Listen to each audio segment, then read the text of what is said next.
Good Friday, gamers. Okay, that's kind of weird. I can't believe it's Friday.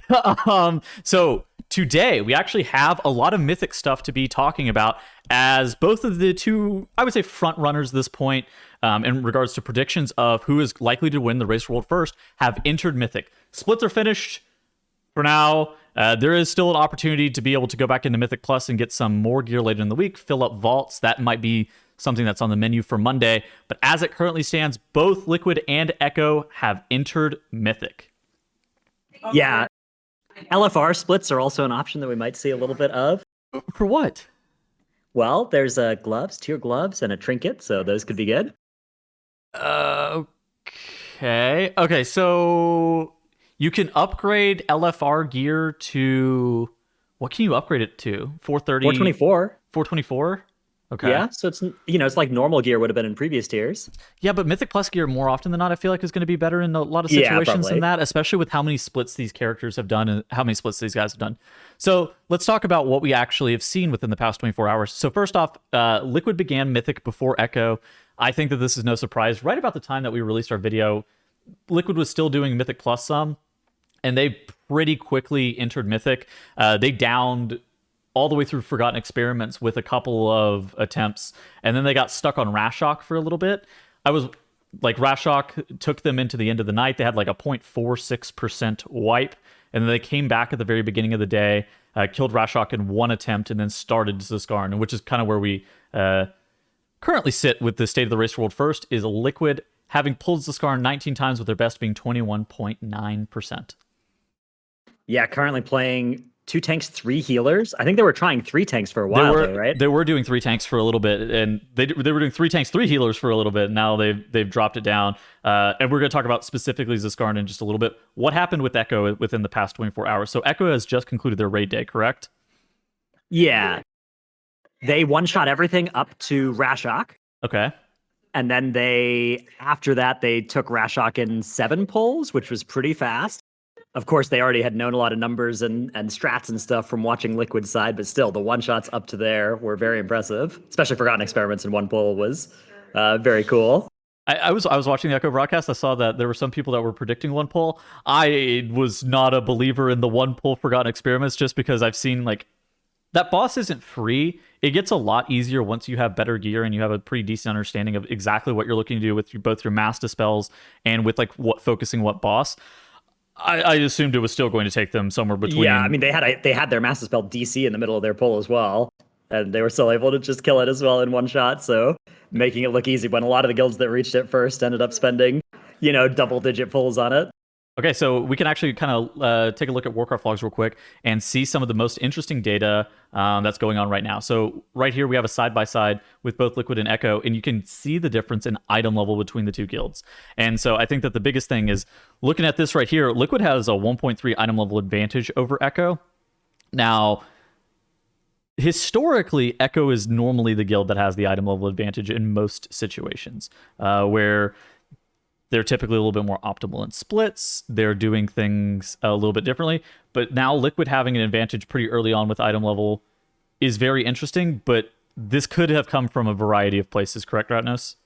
Yeah, item level can be a little bit deceptive this tier. You have some rings that are low item level, but very high power. Mm-hmm. Could explain some of it. And also, Echo may not have committed all of their crests and such yet. I know they've done some of it, but potentially still some in their bags that they have yet to spend. Okay, so I think some of the most interesting things is I also saw Liquid commit a lot of their crafts. I know that they are...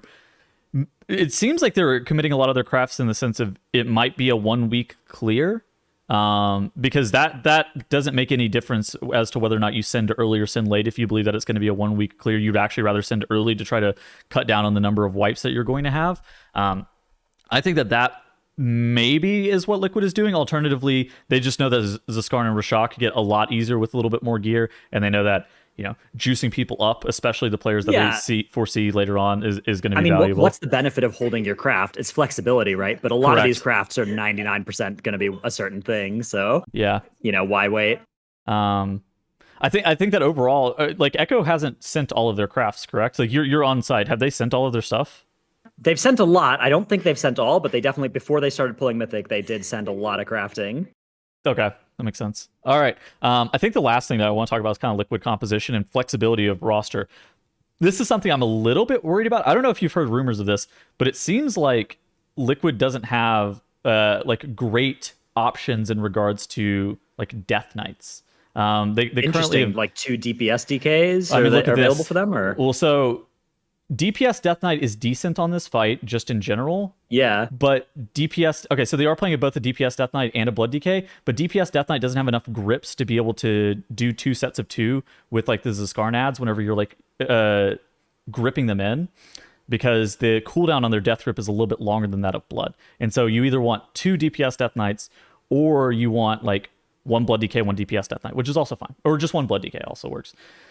Liquid's Blood DK is very undergeared, as you do see Yip DK at that 424 item level that we're hovering over right here. So it seems like this might not have been a character that they juiced up during their splits.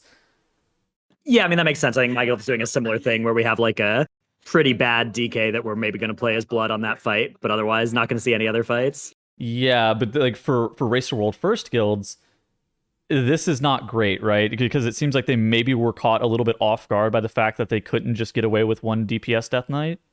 Because Maybe, yeah, I don't know. I mean, again, like you see undergeared DKs come in to tank mid-tier fights where you need grips. Like that was a Soul Render Dormazane thing as well, right? Like, yeah. I mean, look at sometimes it's just the best way to do it. Atlas is back on Unholy. Like they were 3 tanking for a while with Yips on a Prot Paladin and Atlas playing Blood Death right? Knight. Yeah. They were just 3 tanking, but now they've moved it around because, again, they're kind of also locked into this weird situation where Scott is playing a Brewmaster Monk and they're getting their Mystic Touch from there. And I mean, I think that this is, we can contrast it a little bit with what we saw from Echo. We saw a lot of Mistweaver Monk from Echo, but we also saw Mistweaver and Brewmaster. Right, which gives them the flexibility to drop either if they decide they want to on any of these later fights. And look at this. On Rashok as well, they played double Unholy Death Knight. And so does that set them up a little bit better for Zskarn? Yeah, those are both mains as well, so they could play 2 Unholies, and I think 2 Unholies is enough grips. Like it is. You have 2 grips off each, right? That's definitely enough. It definitely is enough grips, and so I do wonder, is this going to be a situation that maybe comes back to bite Liquid a little bit compositionally? Because you sit there and we talked about how many splits they were doing to make sure that they had the characters prepared, and then there's this situation where it's like, I don't know if they had enough Death Knights prepared. It's kind of strange because and I was looking at this earlier, their best geared alt DPS Death Knight is Lips DK, but that's 426 item level. Oof. At least it probably still has a bunch of upgrades and stuff it can commit if they actually want to start primarying it, but I guess it can't do any more splits. You see what I'm saying? Like it's like, it's tough. I don't know. Okay, I think the last thing I want to talk about, so we talked about gear, we talked about, most of the major topics. I want to talk about composition a little bit. How have you felt about the comp differences between both of the guilds? So the stuff that's been pretty constant between the guilds and between most polls, aside from that DK coming in on that fight, and there are a couple guilds in the top 10 that aren't playing Brewmaster Prot Paladin, but Brewmaster Prot Paladin has been pretty much the gold standard, which I'm happy to see that. That's what my guild has been prepping as well. That's what we thought would be good. So whenever that happens, it's much better than it was in Sanctum when I was like, oh, Guardian Druid looks good. That was not good. So good feeling there. The healer side, Paladin, Priest has been a pretty constant thing with that you'll see in most top groups. Yeah, with the second Priest oscillating between Disc and Holy depending on the encounter, but Holy definitely being the predominant amount of healing coming from that. Yeah. And then the third healer or the fourth healer and fifth healer slots for guilds. First of all, like Liquid and Echo haven't really 5-healed anything yet, but you can these early fights. It's obviously doable, but they don't need to, so they're not gonna. Mm-hmm. And yeah, that fifth slot's been fluctuating between, or the fourth and fifth spots we've seen. The Resto Druid been Liquid's choice. The Mistweaver Monk's been Echo's. But of course, Preservation and Resto Shaman both looking good as well as options there. You can see Method have chosen they've been playing the Resto Shaman, and they actually have a Disc Priest instead of the second Holy. FSY playing the Evoker, right? Like you have all of the different healer options basically across the top 4 guilds right now. Conspiracy are playing 1 Paladin, 4 Holy Priests, right? Or 3 Holy Priests, which also looks good.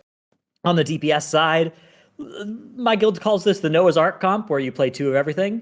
And that's something we've been pioneering for a while, and it looks like it's pretty much what is good right now. Yeah. You play, it's 2 of a lot of DPS specs are good. The third Warlock has also been showing up, and then 1 copy of a few other specs, like 1 Rogue, 1 Enhance, 1 Havoc, Moonkin, 1 Havoc, and then 1 or 2 DPS Warriors, 1 or 2 Evokers, or 0 sometimes, 0 or 1 Hunters. couple of DKs or 0 to 2 So- DKs, right? Like that kind of stuff. It's also been kind of interesting seeing the differences in Warlock spec choice.